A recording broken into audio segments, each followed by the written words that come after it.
नमस्कार, मैं खबर उत्तराखंड लाइव से निकाय चुनाव को लेकर आपके सामने आज निर्दलीय प्रत्याशी कवि जोशी के साथ वार्ता लेकर आ रहा हूं। आपको बता दें कि निकाय चुनाव में बागेश्वर जिले में भाजपा से सुरेश केतवाल, कांग्रेस से गीता रावल और निर्दलीय प्रत्याशी के रूप में कवि जोशी जी इस मैदान में कूदे हुए हैं और काफ़ी ज़्यादा उनके द्वारा उत्साहित होकर इस मैदान में चुनाव लड़ा जा रहा है और ये लोगों के बीच में काफ़ी जोश भी देखा जा रहा है। कवि जोशी यहाँ पे मैदान में है, इस रूप में इस चुनाव को देखते हैं। सबसे पहले इस निकाय चुनाव में कूदे हैं, तो क्या सोच के कूदे हैं और क्या कहना चाहेंगे?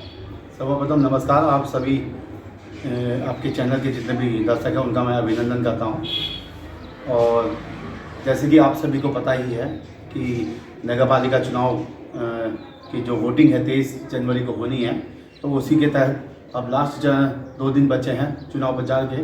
तो और मैं अभी तक लगभग सभी बागेश्वर के सम्मानित लगभग 90% जनता के साथ मुलाकात करके आ चुका हूं, परंतु कुछ 10% लोगों के पास मैं नहीं पहुंच पाया हूं।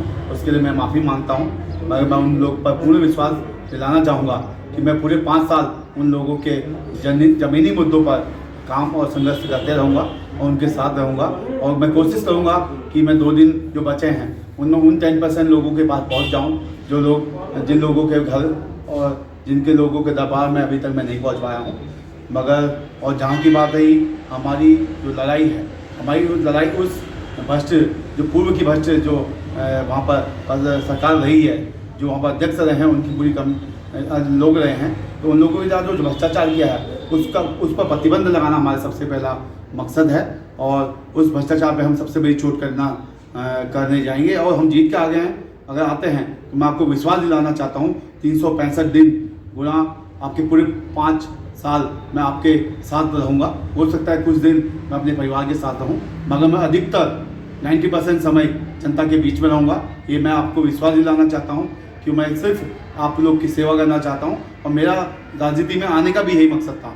क्योंकि जब तक किसी भी कहा जाता है राजनीति एक गंदी बोला जाता है, एक हिसाब से एक कीचड़ के समान माना जाता है, मगर उस कीचड़ की सफाई करने के लिए भी उसको उतारना पड़ता है, तब जाके कहीं वो कीचड़ साफ होता है। तो वही मेरा मकसद है।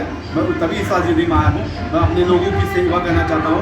अपने मेरे लोग आज अपने मूलभूत सुविधा के लिए, पानी के लिए, रास्तों के लिए और लाइट की व्यवस्था के लिए और नालियों का निकासी नहीं है जिन लोगों के पास, और जो गरीब लोग हैं जिनके पास आवास नहीं है, जिनके पास गौशाले नहीं है, जिनके पास आज भी किसी जिनका मेन मकसद किसी जिनका आज भी एक एक जीवन यापन करने का एक जरिया है, तो ऐसे लोगों के मैं काम करना चाहता हूँ। जो लोग आज भी दबे हुए हैं, जो लोग आज भी अपने परिवार का पालन पोषण नहीं कर पाता है, उन लोगों के लिए मैं काम करना चाहता हूँ।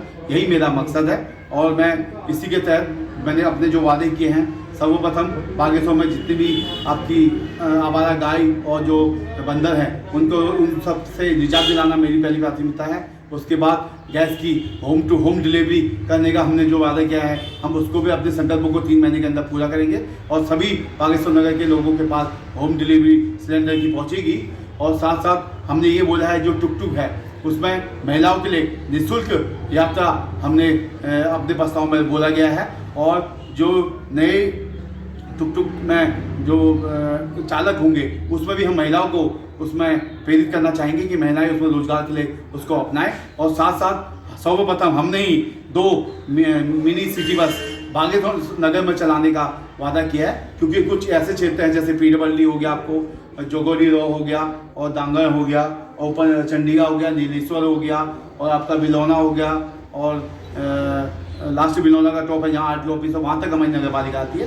तो उन ऐसे क्षेत्रों में जहाँ पर जैसे टुक नहीं जा सकते, वहाँ के लिए हम सिटी बस नगर में चलाएंगे और उसमें भी हम महिलाओं को फ्री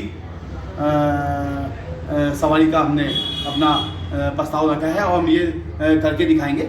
और साथ साथ स्टूडेंट पास हम उसमें बनवाएंगे ताकि स्टूडेंट जो बच्चे हैं, जो गरीब बच्चे इधर उधर से यहाँ पढ़ने आते हैं, उन लोगों को भी कम से कम मूल्यों में यहाँ पर सुविधा यातायात की सुविधा मिल सके। और हमारे अन्य और कई भी मकसद है। पूरे बागेश्वर को सोलर लाइट से हम चमकाने का काम करेंगे और उसमें भी मैं आप लोग को वादा करता हूँ, वो भी सबसे बेस्ट क्वालिटी की सोलर लाइट लगा के और पूर्ण रूप से भ्रष्टाचार मुक्त करके उस काम को किया जाएगा। जो पूर्व में सोलर लाइट और लाइटें लगी हैं उसमें जो भ्रष्टाचार किया गया है उसका भी सामना जल्दी ही आप लोग को मैं 1-2 दिन में जो हमारी पैसा आता है उसमें मैं दूंगा। और अन्य कई मुद्दे हैं जो ज़मीनी मुद्दे हैं जिनमें हम काम करेंगे। और सबसे बड़ा संकल्प हमने लिया है कि हर घर को हम पक्के सीसी मार्ग से जोड़ेंगे, क्योंकि आज भी लोगों को घरों में न रास्ता है, न लोगों को घरों में नालियों की निकासी का कोई सही समाधान किया गया है। और पूरे आउटसाइड जितने भी वार्ड जुड़े हुए हैं पुराने 2018 के बाद परिसीमन के बाद, उन सभी वार्ड में अभी भी कूड़ा निस्तारण के लिए कोई भी कार्य नहीं किया गया है। उनके वहाँ हर कॉलोनी के बीच सेंटरों में कूड़े का ढेर लगा पड़ा है, न वहाँ कोई सफाई कर्मचारी पहुँचता है, न वहाँ पर आज तक कूड़ा उठाने की कोई सुविधा की गई है। जबकि पूरे बागेश्वर नगर के अंदर से यूजर चार्ज प्रशासन नगर पालिका द्वारा लिया गया है और वो इनकी कहीं ना कहीं एक विफलता है। जबकि अगर आप चार्ज ले रहे हैं तो कम से कम जनता के पास उसकी सुविधा मिलनी चाहिए थी और डोर टू डोर कूड़ा का कलेक्शन होना चाहिए था और हर वार्ड में सफाई नियमित रूप से होनी चाहिए थी। नई सफाई कर्मचारियों की नियुक्ति नहीं की गई है, उन सफाई कर्मचारियों की हम नियुक्ति नहीं करवाएंगे और हर वार्डों में सफाई कर्मचारी नियुक्त करके रखे जाएंगे ताकि पूरे बागेश्वर नगर में स्वच्छता, जो हमारे पूरे देश का एक मिशन है कि पूरे देश को स्वच्छ करना है, तो हम सबसे पहले इसकी शुरुआत अपने नगर से करना चाहेंगे। और नदियों की सफाई व्यवस्था, इन चीज़ों में भी हम लगातार प्रयास करेंगे। और बागेश्वर घाट में, जो बागेश्वर का घाट है, वहाँ लगातार गंदगी पड़ी रहती है। मेरी अगर वहाँ पर मैं अध्यक्ष बन के आता हूँ तो मैं परमानेंट वहाँ पर सफाई कर्मचारी सरयू गोमती घाट में और बागनान मंदिर में परमानेंट लगवाने का काम करूँगा। ये भी मेरा संकल्प है। साथ साथ जो हमारा सूरज कुंड वाला घाट है, उस घाट का निर्माण करने का भी मैंने संकल्प लिया है, क्योंकि वहाँ हमेशा माह के महीने में जब भी जनेऊ संस्कार होता है तो हजारों लोग वहाँ पर अपने बच्चों के जनेऊ कराने पहुँचते हैं और वहाँ पर उनको पत्थरों के ऊपर नदी किनारे बैठकर अपना बच्चों का ये जनेऊ संस्कार कराना पड़ता है। तो मैं चाहूँगा कि वहाँ पर बढ़िया घाट बने और लोगों को अपने बच्चों को जनेऊ संस्कार करने के लिए अच्छी सुविधा मिले। और बागेश्वर में लगभग 10 हाईटेक शौचालय बनाने का हमारा एक संकल्प है। साथ साथ बागेश्वर नगर के अंदर लगभग 10 से 15 पॉकेट पार्किंग बनाने का हमारा संकल्प है, ताकि जो यातायात की में जाम लगता है लगातार मार्केट में, वो जाम भी खत्म हो और लोगों को पार्किंग की व्यवस्था मिल सके। और जो ऐसे जितने भी काम है और बाकी जो जनता मुझसे कहेगी, मैं उन कामों को अपने संकल्प के साथ मैं आप लोग को संकल्प देता हूँ कि मैं उन कामों को सर्वप्रथम सबसे पहली पंक्ति में आपके काम करूँगा और दिन रात जनता के बीच में रहूँगा। जोशी जी, सबसे बड़ा सवाल उठता है कि आप लंबे समय से यहाँ आंदोलन कर रहे हैं, आपने कई धरने प्रदर्शन किए हैं और सबसे बड़ी समस्या मंडसेरा में जल भराव की, जिसे लगातार 5 साल तक खत्म करने की बात की गई, वादे भी किए गए, लेकिन वादे 5 साल तक पूरे नहीं हुए। अब एक नया वादा फिर से आया है, क्या कहना चाहेंगे? देखिए, जो संकल्पित होता है, जो व्यक्ति अगर अपने समाज के संघर्ष का काम करने का अगर संकल्प लेता है, अपने समाज को स्वच्छ और समृद्ध और खुशहाल बनाने के जिसका संकल्प होता है, वो सिर्फ 5 साल छोड़िए, आप 1 साल में ही वो संकल्पित होकर उसमें काम करना स्टार्ट कर देता है। और जैसे कि पूर्व के जो भी प्रत्याशी रहे हैं, उनका संकल्पित वो कहीं पर भी नहीं थे। मैं तो कल भी आप ही के माध्यम से मैंने कल भी चैलेंज दिया है, आप मुझे अपने पूरे राजनीतिक कैरियर के अंदर एक दिन एक ऐसा आंदोलन बताइए जिसमें आप जनता के बीच उनके संघर्षों के लिए, उनकी लड़ाई लड़ने के लिए सड़कों पर बैठे हो, या कोई आपने आमने अनशन किया हो, या कोई आपने ऐसा बड़ा आंदोलन किया हो जिसमें आपने जनता के लड़ाई लड़ने के लिए अपना सब कुछ त्याग किया हो। मैं आप लोग को पुनः उन लोगों को दोनों को चैलेंज देता हूँ, आप एक दिन ऐसा बताइए जहाँ आप लोग ऐसे जनता की लड़ाई लड़ रहे थे। और बाकी मैंने तो हमेशा संघर्ष किया है। और जो आप कह रहे हैं मंडसेरा जल भराव और कुंती गधेरा वाला मामला है, उसमें जब मेरे द्वारा ही इतनी लड़ाइयाँ लड़ी गई, लगातार 51 सूत्री मांग को लेकर मैं धरने पे बैठा, और ये लोग कहते हैं कि किन्नरों का से लूटपाट जो करते हैं उसके लिए भी मैंने लगातार 1.5 साल से प्रशासन पे दबाव बनाया कि लगातार भैया इसको बुला के इनसे पैसे किया जाए। उसके बाद जो कहीं आज किन्नर समाज जो है वो जरा लोगों में अब सख्ताई नहीं कर रहा है और कहीं वो बदतमीजी की कोई भी ऐसा खबर नहीं आ रही है। और जहाँ भी मेरे पास कोई ऐसी खबर आई, जिन लोगों को मेरे पास फ़ोन आए, मैंने उन लोगों से भी कहा कि भैया आपकी इच्छा अगर 500 बेगी देनी है तो 500 दीजिए, अगर आप चाहते हैं नहीं देना है तो नहीं दीजिए। अगर कोई बदतमीजी करता है तो इनकी रिकॉर्डिंग कीजिए और मेरे साथ चलिए, मैं FIR दर्ज करवाऊँगा और इनके खिलाफ कार्रवाई करवाएंगे। मगर ऐसी कोई भी बात तब से नहीं आ रही है और पहले से और आज इन चीज़ों में बहुत स्थिति है।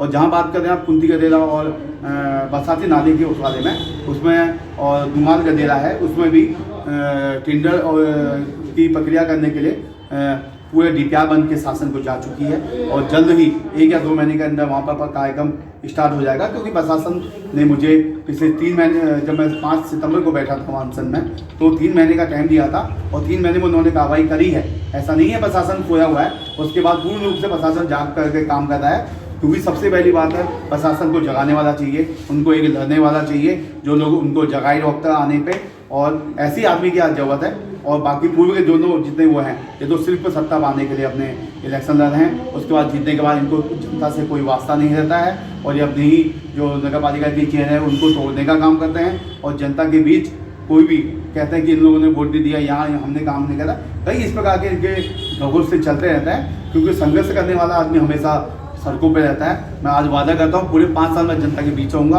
और जो लोग जिसने मेरा आज तक का संघर्ष देखा है उन सबको पूर्ण विश्वास है मुझ पर, और वो लोग इस बार वोट डालकर इस विश्वास को पूरा पुख्ता करेंगे।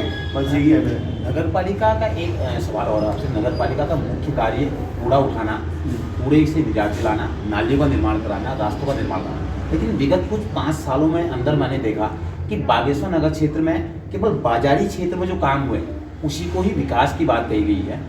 और जो अन्य क्षेत्र हैं, चाहे कूड़े को लेकर समस्या है, जैसे आपने भी उठाया था, गैस का मुद्दा है, ये मुद्दे कहीं ना कहीं धरातल पर दिखे नहीं। क्या कहना चाहेंगे? देखिए, सिर्फ नगर के अंदर भी विकास क्या बोलें आपसे, मैं बताना चाहूँगा। 15 आपका ये विकास की जहाँ बात कर रहे हैं, तो नगर क्षेत्र में सिर्फ पुरानी टाइलों को तोड़ के दोबारा लगाया गया है, जबकि वो टाइलें सब कुछ सही थी। और कुछ अन्य जैसे काम किए गए हैं तो उनका काम करते मान सकते हैं हम, उनको भी आपने काम किया, मगर उसमें पूर्ण रूप से भ्रष्टाचार भी युक्त है। क्योंकि जो भ्रष्टाचार, जो काम सिर्फ 5 लाख में हो सकता था उसमें 15 लाख खर्च किए हैं, जो लाख सिर्फ 20 लाख में हो सकता था उसमें 60 लाख रुपये खर्च किए हैं। मैं इसका खुलासा जल्दी आपके द्वारा करने वाला हूँ। तो उसके लिए मैं जहाँ ये विकास की बात करते हैं, आज जो मंडल छेड़ा हो गया, आपका बानेरी हो गया, आपका भरूड़ा हो गया, आपका ऊपर का ये भरतपुर हो गया आपका, और आपका ये बिलौना हो गया, और आपका मजिया खेत का खेत तुनेरा हो गया आपका, और जो ऐसे नए वार्ड जो इसमें जुड़े हैं, कठारी वाला भी नया वार्ड भी जुड़ा है। तो इन वार्डों में पूरे 5 साल के अंदर, 6 साल के अंदर कोई भी ज़मीनी ऐसे काम नहीं हुए हैं जिससे जनता खुश है। और सबसे बड़ी बात, आज भी मूलभूत जो उनके रास्ते हैं, आज भी सार्वजनिक रास्ते जो पहले तो बने नहीं हैं और नालियों की निकासी अभी तक नहीं हुई है, लाइटें वहाँ पर नहीं लगाई गई हैं, साथ साथ वहाँ पानी की अभी तक कोई भी उचित व्यवस्था नहीं हो पाई है। तो ये सब ऐसी ही समस्या है जिसके लिए निजात पाने के लिए जनता आज भी संघर्ष कर रही है। जब मैं उन सब के बीच पहुंचा तो बहुत ज़्यादा उनको दुख था और बहुत ज़्यादा उनको परेशानियाँ थी। वो लोग आज बिल्कुल इतने ज़्यादा क्रोधित थे तो मैं बता नहीं सकता हूँ, क्योंकि कहीं ना कहीं वहाँ पर सिर्फ विकास के नाम पे एक पत्ता तय नहीं हुआ। और जिस जगह पर काम किए गए, जैसे मंडल से विवेकानंद के पास मैं बताना चाहूँगा, जो रास्ता बना था 2020-21 में वो रास्ता बना है और वो लगभग 2-3 साल के अंदर टूट के उसमें निकलते बढ़ चुका है, बहुत बुरी स्थिति है। उसी के बगल से एक हमारे स्वतंत्रता सेनानी हैं, उनके घर का रास्ता है, वहाँ पर लगभग 15-20 मकान है, उस रास्ते का भी अभी तक निर्माण नहीं किया गया है पुलिस का। जबकि वो स्वतंत्रता सेनानी हमारे देश के एक आदर्श हैं, उनके वहाँ तो रास्ता प्राथमिकता होनी चाहिए थी इन लोगों की, जो ये कहते हैं कि हम पूरे देश की सेवा करना चाहते हैं, समाज की सेवा करना चाहते हैं। ये स्वतंत्रता सेनानी के घर का रास्ता नहीं बना पाए आप लोग, तो आप विकास की कैसे बात कर रहे हैं?